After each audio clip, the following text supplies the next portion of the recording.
If your dock is taking up space on your screen all the time, you can set it to automatically hide and show only when you need it. So simply navigate to System Settings, and now we want to go to Desktop and Dock Location.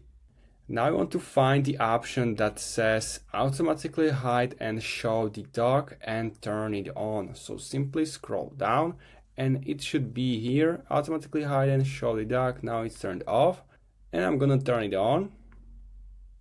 Now the dock disappears when you are not using it and comes back the moment you move your cursor to the bottom of your screen or on your dock.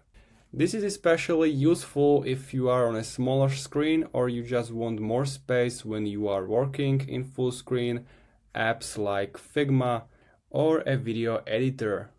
There is a small delay before the dock appears.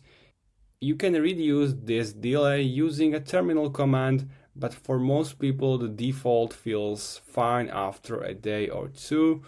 If you want a tutorial for reducing the delay of showing and hiding the dock, just let me know down below in the comment section. If you find this video helpful, make sure to subscribe and see you next time.